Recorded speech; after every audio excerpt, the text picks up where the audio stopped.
All right. Good evening, everyone, and welcome to the Milligan Leaders in Business Lecture. My name is Destiny Coleman. I'm the director of the Woltamati Center for Economics, Business, and Entrepreneurship. The Woltamati Center enhances teaching, learning, and research beyond the walls of the traditional classroom. Our mission is to enhance academic programs and provide real-world opportunities to create future generations of business and world leaders. The Milligan Leaders in Business Lecture Series has brought many distinguished leaders in business and academia to campus and was created in 1992 through a generous endowment established by Robert L. Bill Milligan, class of 1922, and his wife, Mary. Bill Milligan was a longtime OU trustee and had a distinguished career in the Pure Oil Company, where he became president in 1954 and chairman from 1965 until his retirement in 1971. I would now like to welcome Dr. Matt Vollrath, Associate Professor of Business Administration, Chair of the Economics and Business Department, and Faculty Director of the Woltamati Center.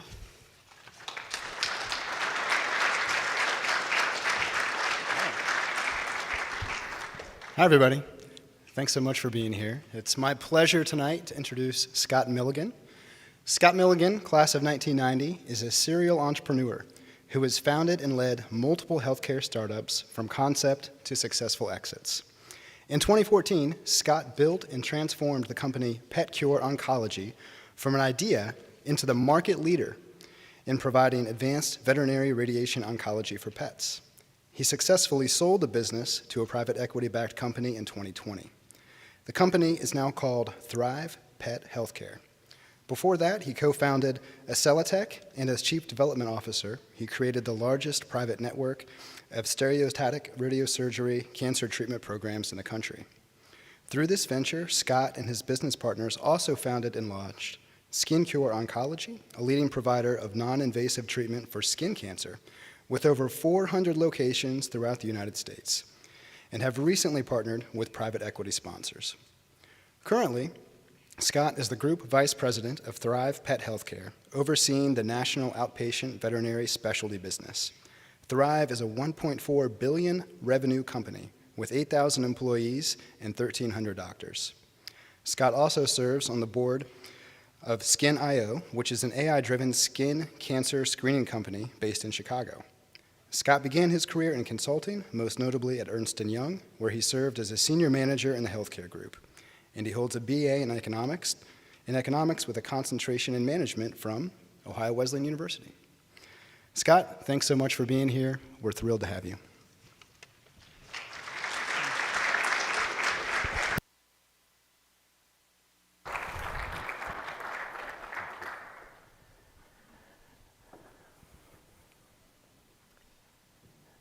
Thank you. Being an entrepreneur can be one of the most rewarding things that you can possibly do with your life. A time of learning, a time of growth, and a time of the ultimate reward of building something from nothing. It can also be one of the most challenging, gut-wrenching, hard things you could ever do. And so today, what I would like to do is talk about the journey and the headlines from my career and building these companies, but I also want to give some background on what was really going on, because I think for those considering a career in entrepreneurship, it's important to know, and it might give me a little bit of therapeutic benefit by telling you all about the stuff we went through. I'm certain my wife is watching the streaming event tonight, and I'm sure for her, she's either going to cry tears of joy or weep uncontrollably as a result of this. So I just want to say thank you so much for having me here. Ohio Wesleyan is a major, major part of my life. And just being back here on campus and interacting with the students beforehand, seeing the progress that this university has made, I'm really, really proud to be a graduate of this fine institution.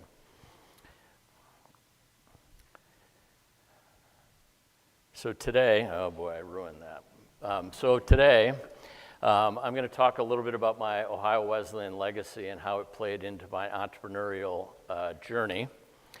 I am going to talk about the founding of two companies, one Excelitech, and then as a result of a failed attempt within Excelitech, the launch of two additional companies. And so I think really what this is about to me is the nature of entrepreneurship, is finding a way through the business model despite challenges, barriers, issues that you have, and being really creative in finding solutions. And then as we get into the conclusion of this, I will talk about some of the lessons that I've learned in being an entrepreneur. So I have a really strong legacy at this institution. It is not a coincidence that my last name is Milligan, and this is the Robert L. Milligan Lecture Series. So I will say that I was the fifth of 6 generations to attend Ohio Wesleyan. Up in the top left-hand corner, John Wesley Iliff was here in 1857. He was my great-great-grandmother's brother. In the middle, Charles Warren Fairbanks, who was my great-grandmother's brother. There's a picture of Bill Milligan all the way to the right. Bill was my grandfather, and one of the reasons I ended up at Ohio Wesleyan.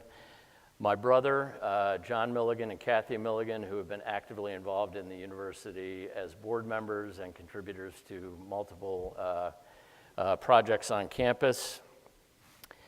Ford Milligan, who is John's, is my nephew. That's the 6th generation. And in the corner, after all these serious people, this is me. I'm the guy in the middle. I was a Phi Psi here at the university, and I know we have some Phi Psis in the audience. You recognize this crew. So what I would say to you is that while this is an important institution for our family's history, I was not a very serious student when I was here. And when I say that, it wasn't that I didn't care about it, it's just that I didn't probably put in the effort that I should have and I wish I had. And so when we talk about my entrepreneurial journey, a lot of it is driven by necessity, because though I wasn't serious about my studies when I was here, I was serious about being a success in the world. So as you can imagine,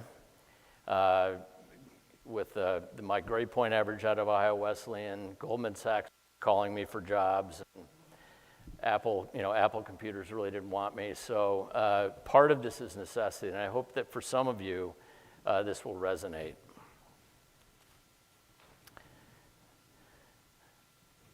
So a lot of things happened between the time I graduated and the time I founded Excelitech with 4 partners. Just briefly, got involved in healthcare early on in the MRI business, where I had a small entrepreneurial win owning an MRI center.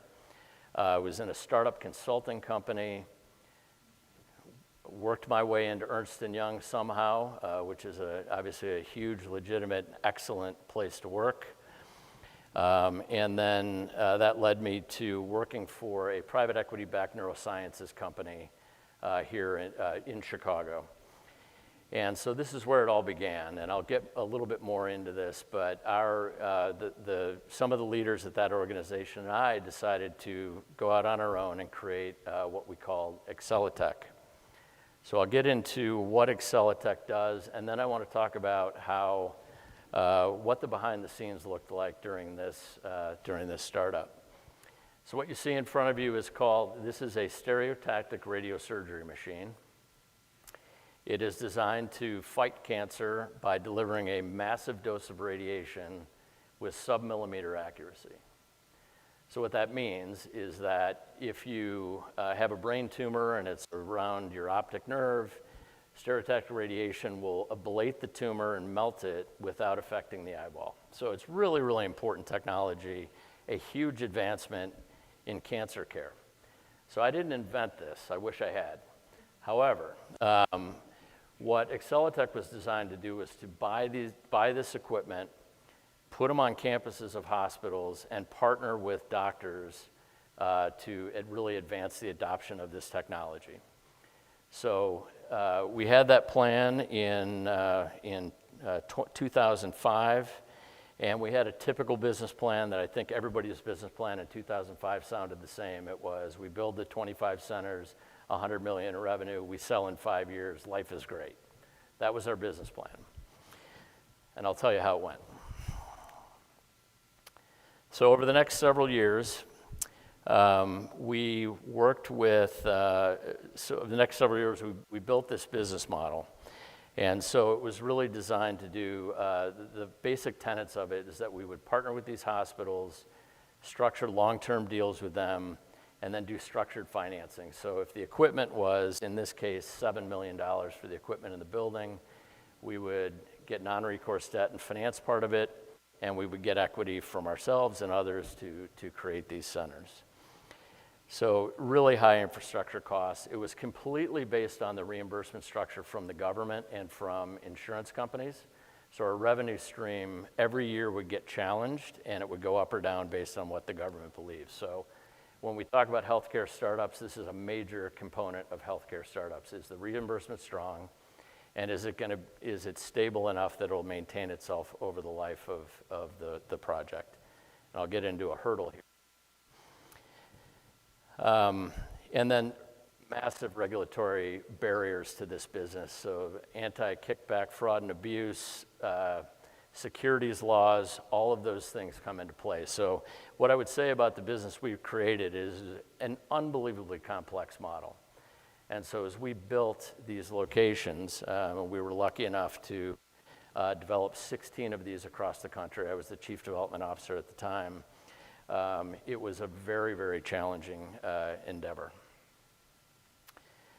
So I want to talk a little bit about what this looked like. So Scott, you started a business. What did that look like in your house? What did that look like? What were you thinking? How did you manage it? So imagine there are 4 executives of a previous company sitting around talking about leaving their jobs, nice paying jobs, with good trajectory to start a new company. And so we developed the plan, and we secured a commitment from one of the vendors to help us fund the company. It was a handshake agreement. And so I went home and told my wife, Heather, that we were starting a new company, and I was going to go without compensation for a month, but then everything is going to be great. So you can imagine, as we all quit our jobs, and then our previous employer delivers a cease and desist notice to the vendor pulls back, and now we have no money. I don't have the income that I promised my wife, and we're in the middle of a lawsuit with our previous employer. At the same time, my wife was 4 months pregnant, and I'm working out of a room in our house that shortly thereafter became the nursery. So then I was working in the basement. And you can imagine the stress. And so what I most note about this is the pressure it put on my family, and the doubt and fear it put in me to continue with this endeavor. And so my wife would ask me every day, go get a job. And I said, no, I can't give up on the dream. And so 6 long months later, the 4 of us decided to take out a loan. We all put our houses on the line, and we launched Excelitech.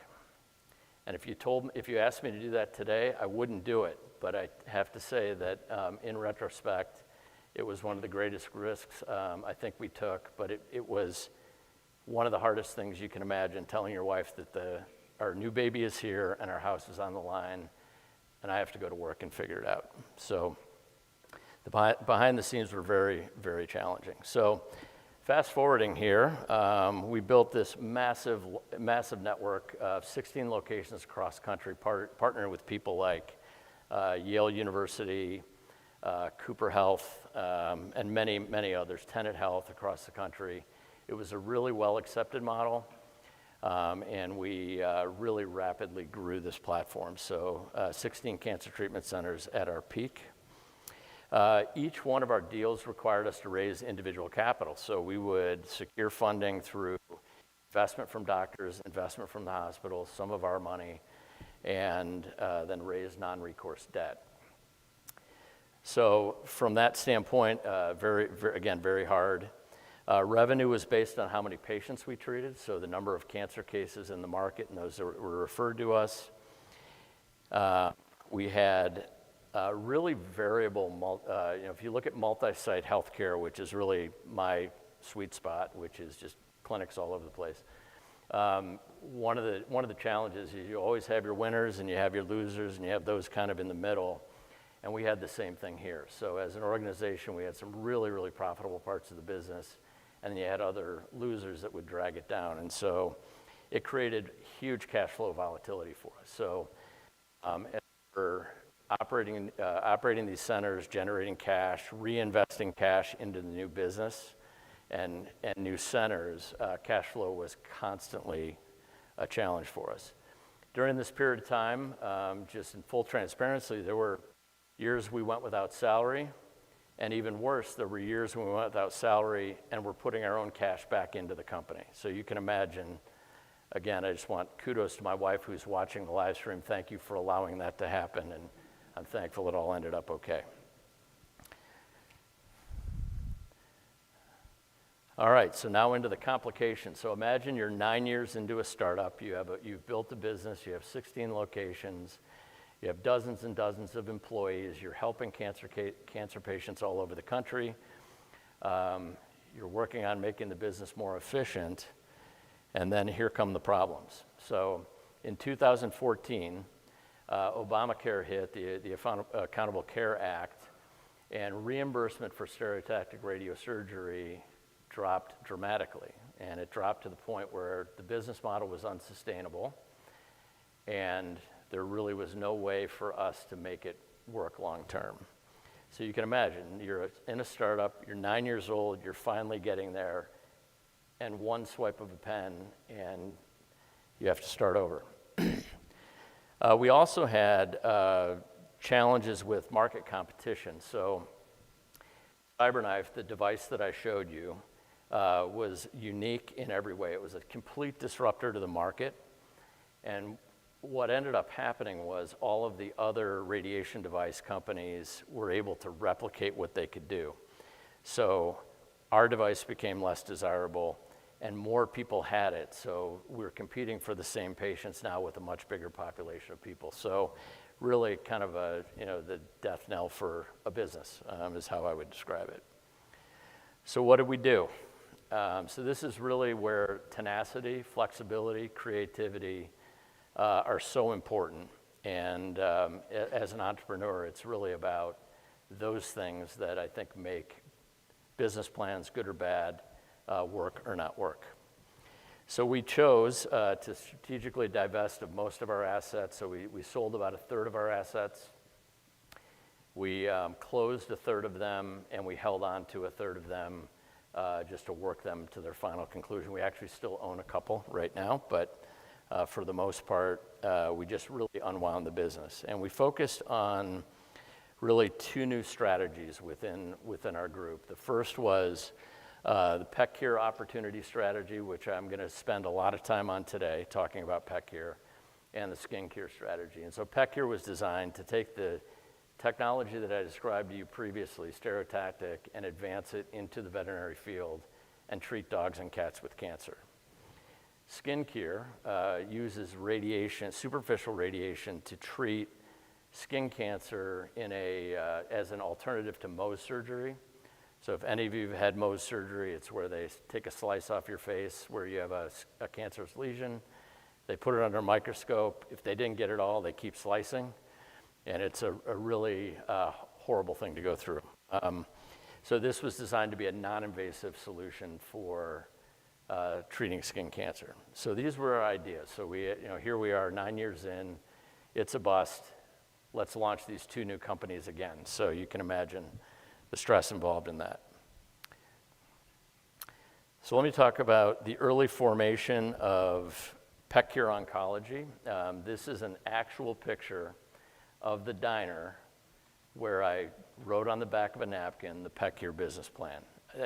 Everybody talks about that as being a cliche, but it actually happened. So that's the Tom Sawyer Diner in Paramus, New Jersey, and that's where it all began. And so as we were faced with these challenges and heard the news of reimbursement falling, and we were looking at repurposing, I had a business associate of mine say, well, why don't we go in town and do a radiosurgery program with them? And I said, that's the stupidest idea I have ever heard in my entire life, for all the reasons that you see up here. The market must be too small. Owners are never going to pay for treatment. I mean, in the human side, they were paying $50,000 per treatment. There's no way a pet owner can afford that. The equipment, it's far too expensive, so we're not going to put a $7 million center in to treat pets. Veterinarians aren't trained in this. Like, who's going to run the machine? This technology is for pets, not humans. Will it even work on a pet? And the regulations could certainly be challenging. And so as I listed to my business partner all the reasons this wouldn't work, I came back to Chicago with the backdrop that I just recently lost a beloved golden retriever named Juliet to cancer, nasal tumor. And it was a tumor that I know, based on my background in radiosurgery, we could have treated. And so it was an idea that I couldn't stop thinking about. And so looking at this list, what I learned in studying this is that the market is huge. So you look at the pet cancer market, there are 12 million dogs and cats per year who have cancer. So that's 1 million a month in the United States. A massive market. Of those, 4.8 million would be candidates for stereotactic radiation. And if you look demographically at who can afford, because it's not cheap, 485,000 per year can afford treatment. And if you look at what would make, and I'll get into this in a bit, it takes literally 200 cancer treatments per center to make them wildly successful. So you can see it's just an absolutely massive market. So will pet owners pay? What this shows is just the resilience of the pet market. And what you'll notice here is that the CAGR for pet products and services far outpaces that of the rest of the economy. And one thing you'll also notice that in 2009, when we had the recession, it didn't go down, it flattened. And so this has drawn huge attention from private equity and other groups around the world looking to invest into veterinary care for that very reason, that people continue to take care of their pets even when things are down. They might not take care of themselves, but they'll take care of their pets. So one other thing I want to note, there were a couple of other bullets on that first slide of my. One thing I learned, actually board certified veterinary. And the question is to who's going to run the machine and what doctor will be in charge of the care. So that was a great find, and I partnered with one of the best in the industry, was the first contact I made, and I'm really lucky that I did, a guy named Neil Malden, who was out of LSU as a professor and then moved to Calgary and then became a part of our team. So this was our competitive advantage, and I want to explain a little bit about radiation. This is a little bit disconnected from the presentation, but one of the things that we learned about radiation in pets is that prior to stereotactic radiation, if you had a dog that needed radiation, they would go to a super old machine. They would get 20 fractions, which meant that you had to bring your pet back 20 days in a row. Instead of being really precise, they would deliver broad. And so it was really an unsustainable business model. So you can imagine what pet owner has 20 days in a row to go in for cancer treatment for their pets. It's very, very challenging. So in this model, in stereotactic, we can deliver the same dose of radiation in 1 to 3 days, and we're anesthetic events. So it's 3 anesthetic events instead of 20. And so we viewed this technological advance as being our primary differentiator in the market when we launched. What I will tell you, and this will just give you an example of what that looks like. So these are actual 3D images that come from the machines that we employ. And you can see the red in these images is the tumor. And where you see the green line around the red section, when we deliver radiation, that's the only thing that we hit. So it's not, ablating the skin and eyes and ears and everything else on the pet. So you can imagine how valuable that would be, particularly if you have cancerous tumors in areas of the body around critical structures, et cetera. So really, really cool technology. Again, this is employed on the human side as the gold standard, and our job was to bring this in and make it the gold standard in veterinary medicine. This is a great dog from one of our first pets treated in our New Jersey location. And you can tell he was treated for cancer because he's wearing a pet hero cape, which we give to all of our pet owners who end up going through treatment. So this was our brand mission. So PetCare commits unconditionally to delivering industry-leading cancer care for pets and unyielding support to the families that love them. We understand, we commit, and we will help. And one thing I want to comment on that promise is that evolved. I mean, initially our promise was we're going to give you the best technology in the world, and it was a very sterile play and a little bit of a harsh play in the market. And when we realized as an organization that what we were about was giving pet owners hope, delivering the best care that we can, and having their backs the entire way is when things really turned around for PetCare. So what did we build? So here are all the locations that we built within PetCare. Similar to our human model, they were all within veterinary specialty hospitals. And what that meant for us is that we would rent space inside the hospital. We would partner with them. We were the 100% owners of them. We would buy the equipment, bring in the doctor, do all, everything that we needed to do to develop these centers. What we brought to them was really a deep expertise in radiation. So with our doctors and our technical teams, they could launch a radiation program easily with our help. And then we would align financially with them. So we would do revenue shares and work with them so that it was in their best interest to make sure that our programs were successful. So we built really a nice initial network of centers. I don't want to get too deep into the weeds, but what I will tell you about each individual center is that they would break even roughly 100 to 150 cases a year. They had a really high overhead, so they cost a ton to operate before you treated your first pet, and the variable costs were low. So for all you microeconomics and business majors, what that means is that if you get above your break even, you make money really fast, and if you don't hit your break even, you lose money faster, and it's very challenging. So the business model was I think we created the right business model at the right time, and we had many locations that just did incredibly well as a result of that.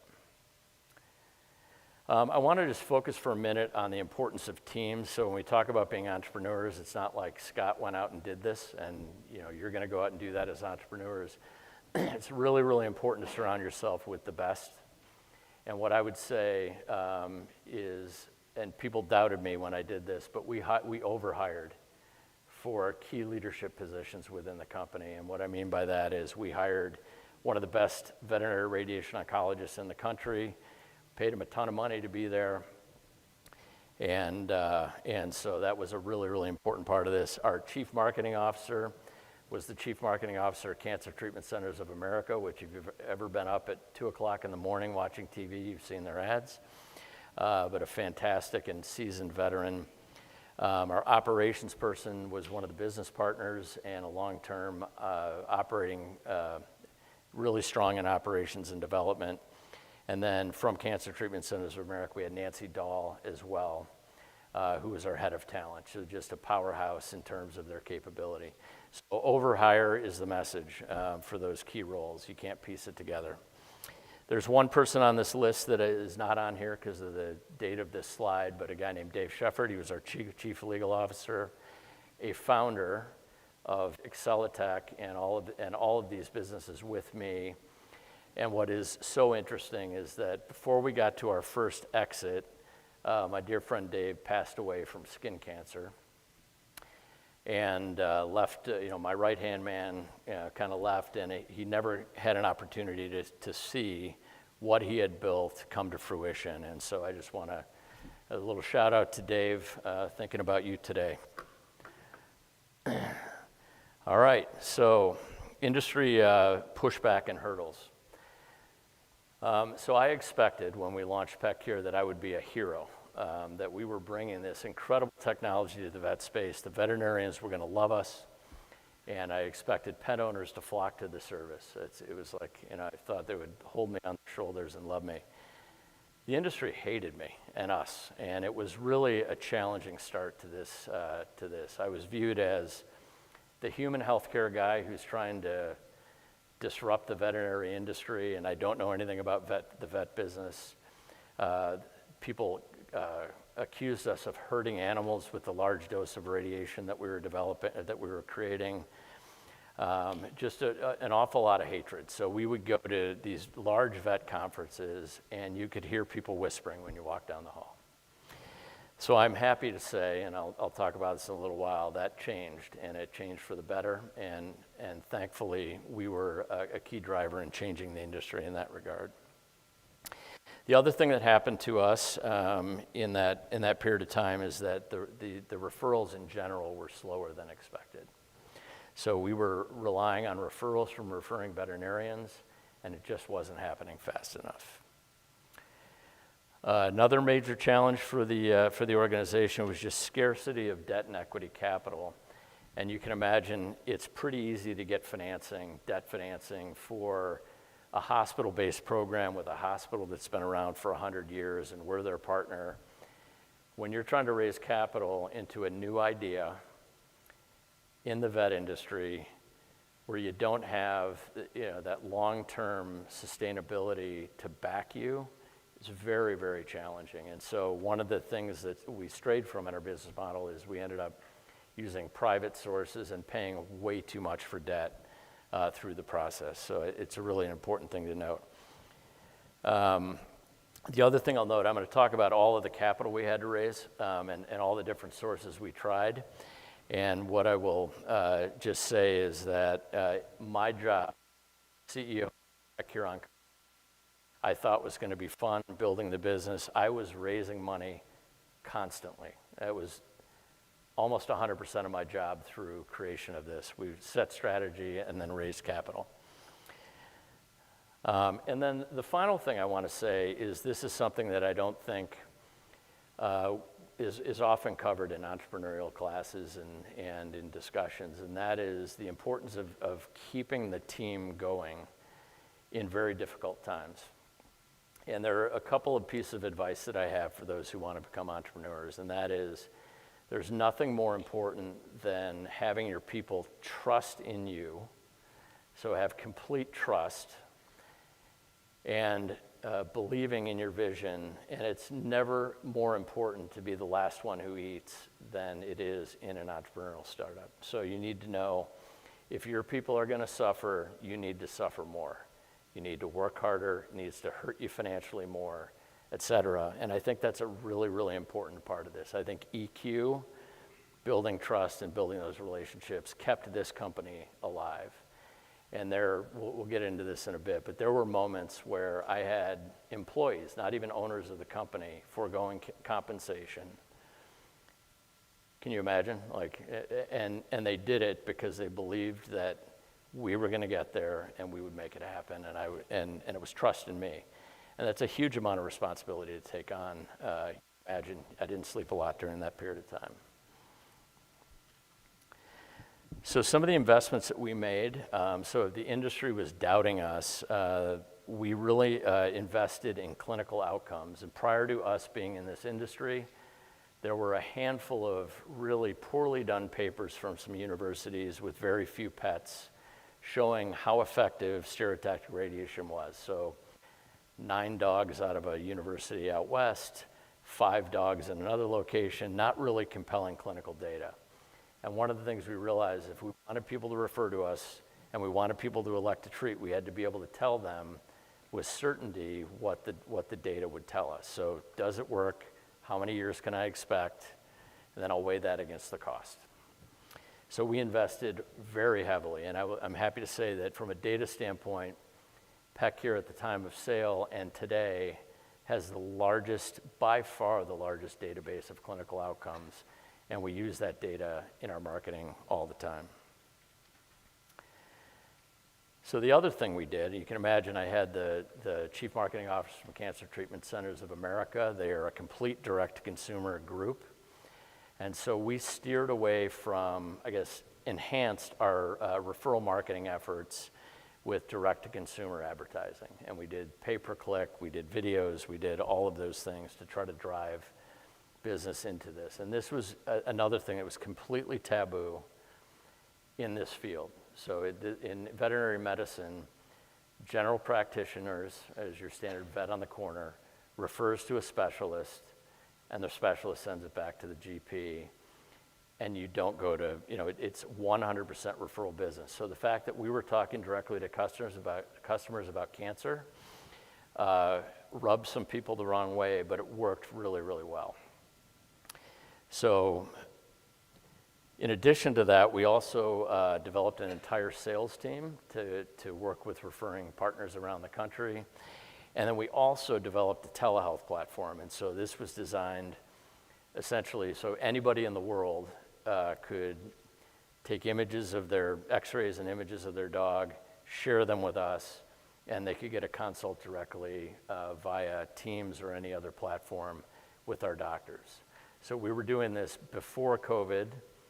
Again, when this was a cutting edge thing, now everything is by Zoom, but at the time it was not.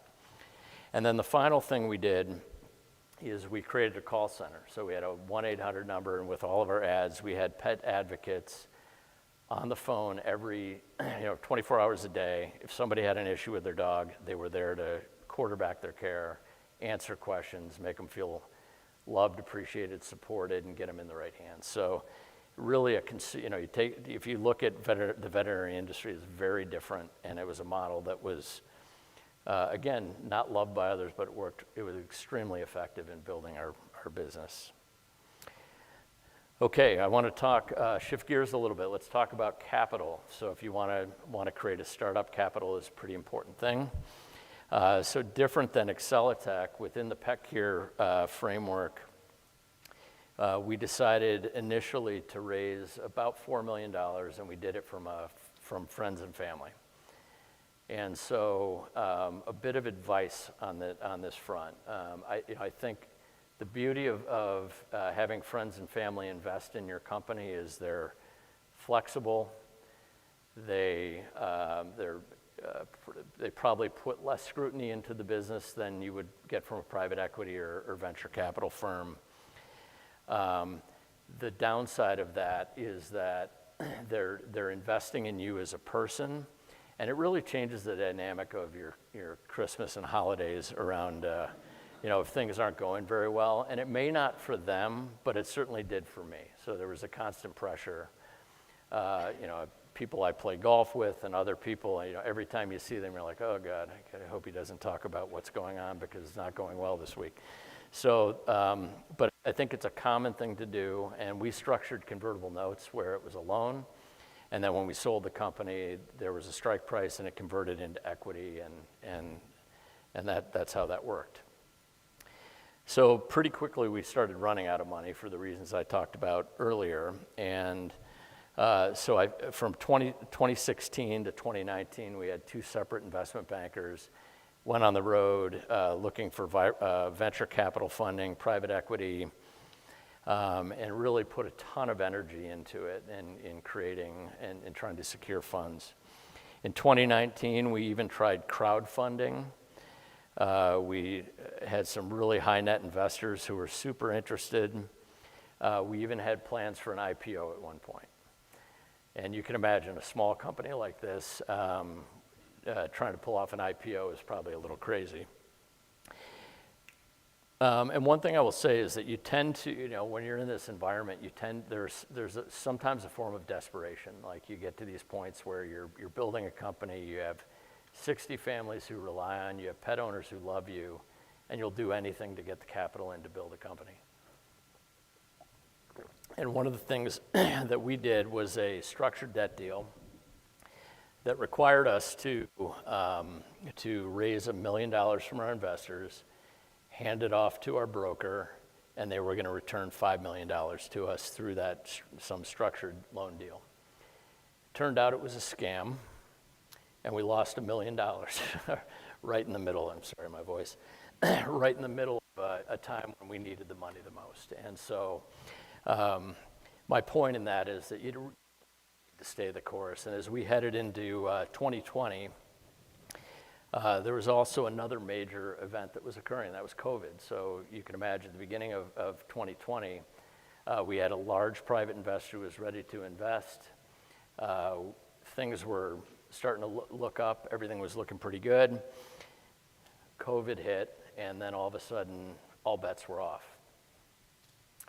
However, there are a couple things that happened during that period of time. As you remember, everybody bought a pet during COVID.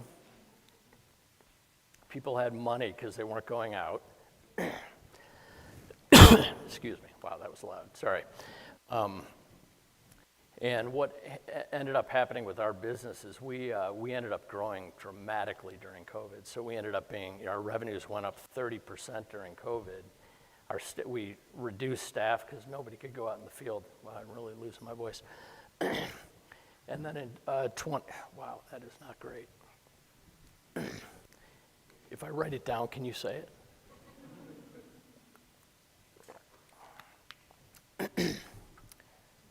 So wow, this is really bad. In 2020, we did end up selling to a strategic buyer. And what was interesting about the strategic buyer for us was that it was a company that I had known for a long time called Thrive Pet Healthcare. We tried to do deals with them previously. And so when we started running into roadblocks and everything started working out better for us, revenue was up, we were profitable. We were really profitable in 2020 for the first time in the history of the company. So you imagine 5 years later, we hadn't made a dime. All of a sudden, we're profitable. The private equity group during that time was, private equity was all over this business. And so what ended up happening is they ended up giving us an unbelievable deal based on the short-term 3-month run rate of really profitable business, and then ended up paying a massive multiple. So there was heavy competition for it. So when we sold in 2020, it turned out to be the perfect timing. If we had waited another year, it wouldn't have happened. The company probably wouldn't have survived.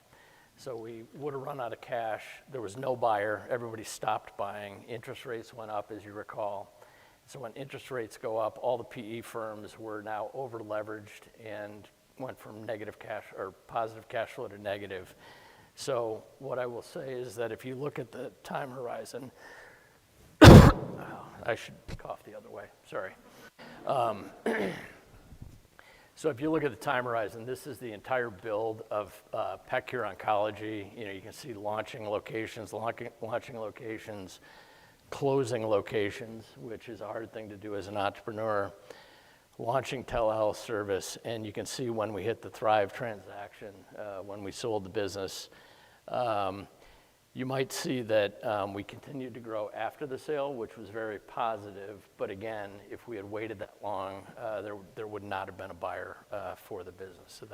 So all in all, it's pretty amazing what we created. The things that I want to focus on here, this is a 2-year-old slide, so it's a 10-year-old company at this point. But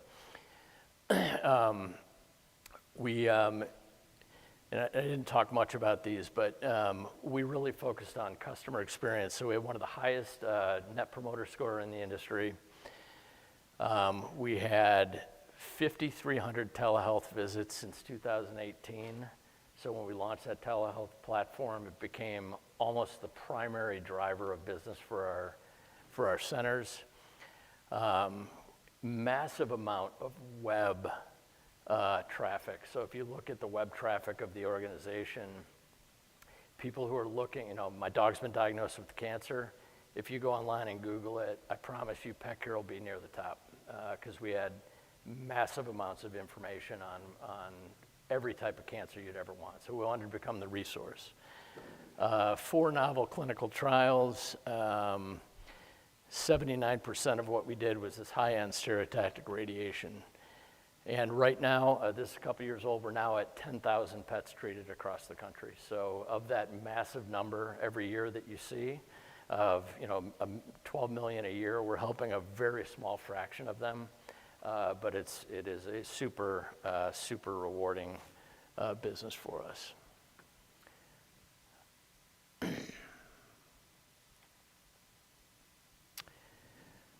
Okay, so let me talk a little bit about, wow, my voice is back, that's amazing. I'm cured. So let me talk a little bit about Thrive. So Thrive Pet Healthcare is the company that purchased us. They're private equity backed. They are owned by a consumer-based private equity firm. This is the largest investment that the private equity firm made was in Thrive. They do $1.4 billion of revenue a year. They have about 10,000 employees, and about 1,800 of those are veterinarians. So a massive company. So you can imagine this little company.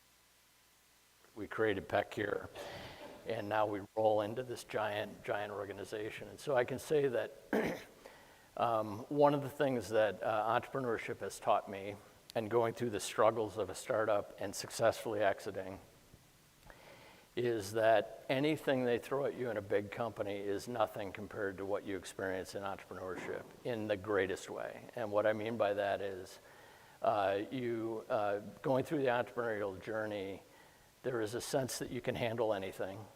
You're called on to do things that you were never trained to do. The barriers that arise while challenging are really, really satisfying to overcome.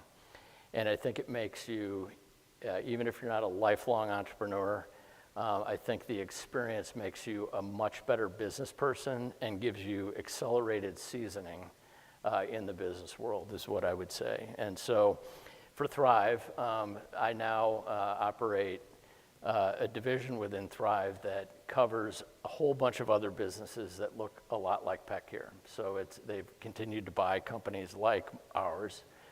And so it's all the outpatient specialties for Thrive. So I have a big chunk of their business now. Much bigger P&L than I've ever been used to, way more bureaucracy than I've ever experienced, but a fantastic team and a great mission, and we're doing really, really great work. I intended to be there for 1 year after we sold and then figure out what I was going to do, and it's now been 5 years as of December. And the greatest things for me is to see Pet Care continue to live on. So the thing that we created and the people that we help, the teams and the doctors continue to live on. And long after I'm gone, Pet Care will be here as a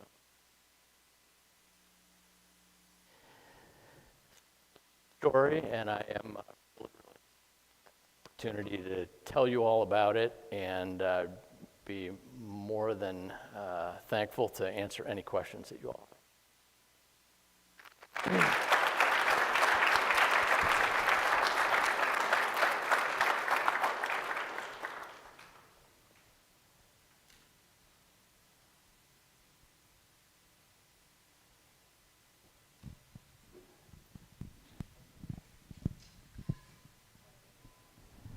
Is your question going to be, has anybody asked you about throat lozenges? Then then go ahead. Anyway. So one of the most important things as you're building a business is to instill trust, right? And as a leader, people need to trust you. But imposter syndrome is real. Talk about those nights where you had to convince yourself that you weren't a fraud, and how do you build trust within yourself in order to get other people to follow you? That's a great question. Imposter syndrome is real. There is no doubt about that. And there are days when you say to yourself, I'm not cut out for this. I can't do this. And imagine when you, as the CEO of a startup, you're at just the center of all the pressure. You have employees who are counting on you. You have investors who are counting on you. You have your own family that's counting on you. You have pet owners who are counting on you. You have vendors and bankers, and it's the and there are days when you feel like you can't. And what I would say is that the way I combated that most was just to just nonstop work. But if there was I literally would work 7 days a week during that period of time. And it was, if I'm not good enough, I'm going to work damn hard at it. And so that's what I did to try to overcome that. And we all have imposter syndrome, right? I have it right now. It's amazing. But yeah, it's a great question. And I think the trust also with your teams is being able to tell them when you don't know something. And to say, I have no idea, but let's find out. And just, the vulnerability, being able to be vulnerable with your team is really important with trust, because we don't have all the answers. And if you're creating a startup, you're not going to be the best finance guy and the best legal mind and the best marketer, and you just can't be, right? So is that?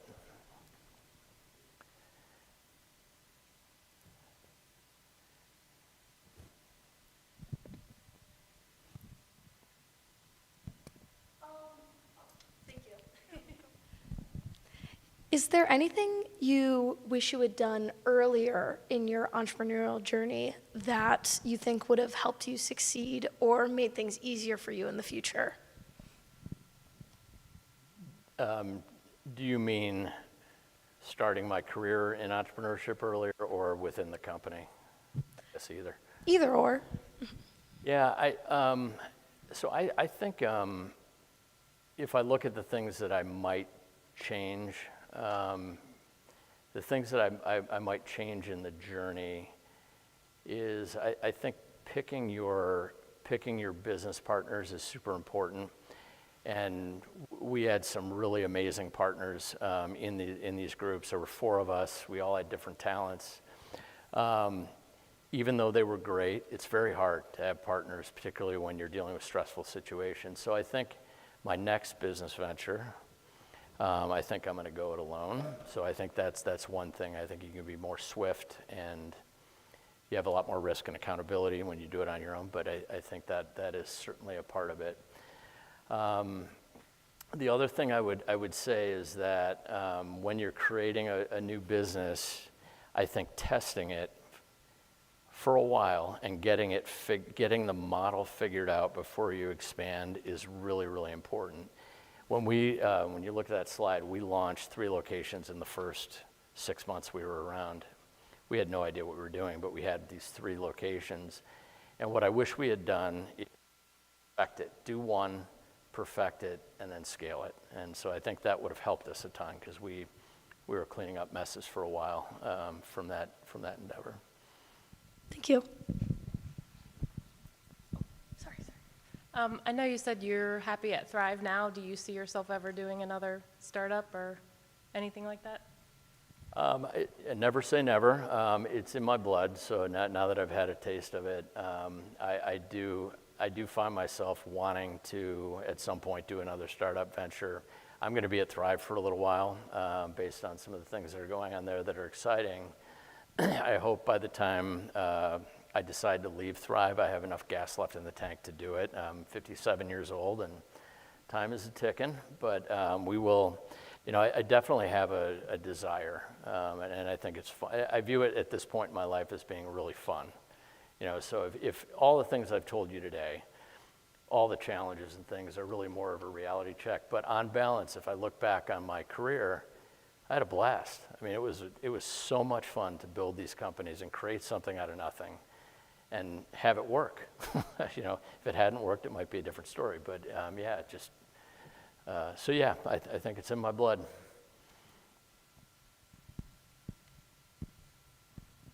I have 2 questions. Number one, were there patents involved with the cyberknife? And number two, what advice, in terms of the kinds of legal advice, do you recommend? Some Great kind question. of specialized legal advice.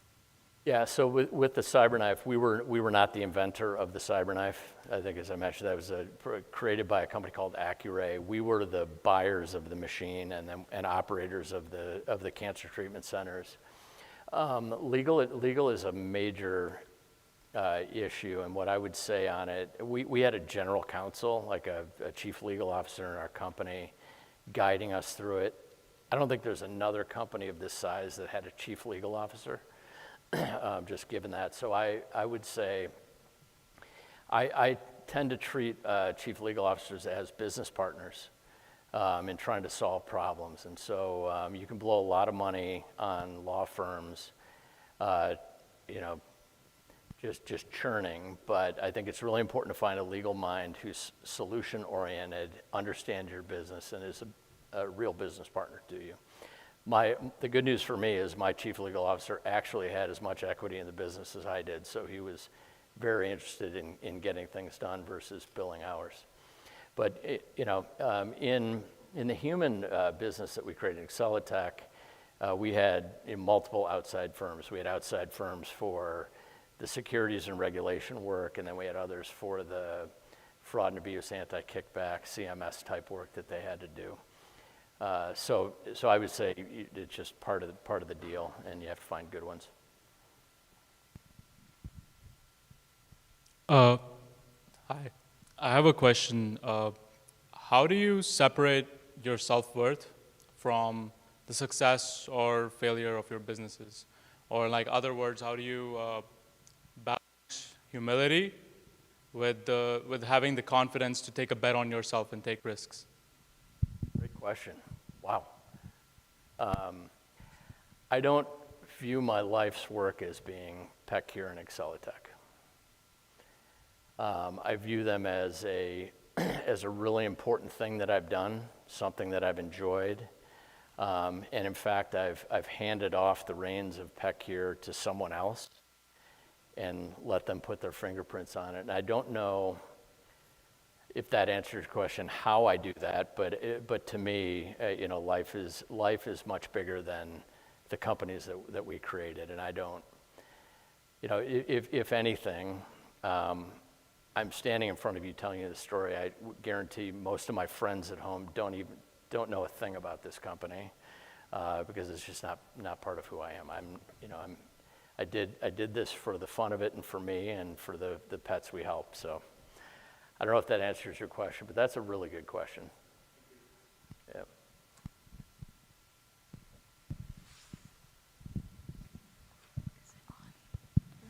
Okay, so I'm a dual degree pre-nursing and management economics, and I wanted to ask, like, what made you say I want to get into acquire the MRI center? Because you said you used your MBA tuition, so what made you think this is it? Yeah, did I tell anyone else other than you guys that story? Okay, so when I got out of Ohio Wesleyan, I didn't have great grades, we already covered that. And I decided I wanted to get serious and I was going to get an MBA, and I enrolled at Lake Forest Graduate School of Management, started my MBA. I had money set aside to do it. And during that period of time, I learned that there was an opportunity to buy into an MRI center. I was 23 years old, and I was going to buy into this MRI center and be a partner with one other person. It was in the city of Chicago, and I was going to run it. I was going to be the CEO of this little tiny company. So I did it. I dropped out of school. I invested in that, and we ended up selling that company to a publicly traded company 2 years later, a group that was in this massive expansion. And so as part of that, that was definitely my first entrepreneurial experience, and it's one that I think it probably spurred my interest in doing it later on, because it was a ton of fun to buy it, build it, and then be able to transact on it. So I don't know if that answered your question, but you had a deeper question than that, but can you repeat that? Why did you risk your on the idea? Was it just like a leap of faith or like? I would say, why did I risk my MBA? Why did I risk an MBA for the startup of a startup? I would have to say, I wasn't that smart as part of it. No, I'm just really attracted to it. Like the idea of building something, owning something. So there's this sort of equity, this feeling of equity in a business that to me feels right. So the more you put into it, the more you get out of it. And I like that. Like to me, it's if we fail, I lose all my money. If we win, maybe I'll make some money or whatever. And so to me, it's just, I'm drawn to that. And again, who knows what I would have done with that MBA, right? All right, we have time for one more question.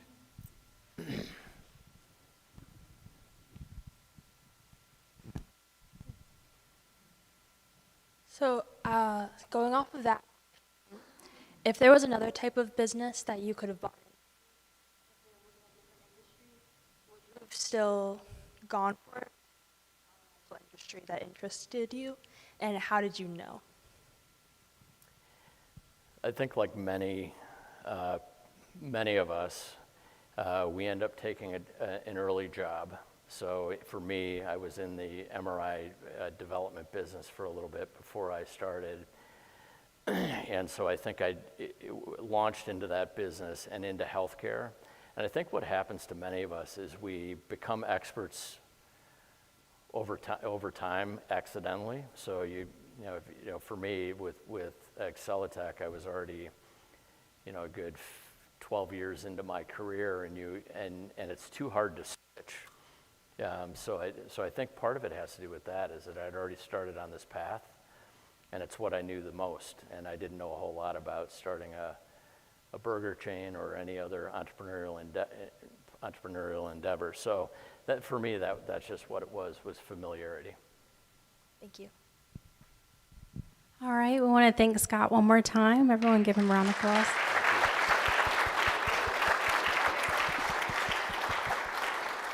Thank you so much, Scott, for joining us this evening. If any students have, or faculty or community members have any more questions for Scott, I'm sure he'll be available a little bit after the lecture. Students, please sign in if you already didn't, and have a wonderful evening.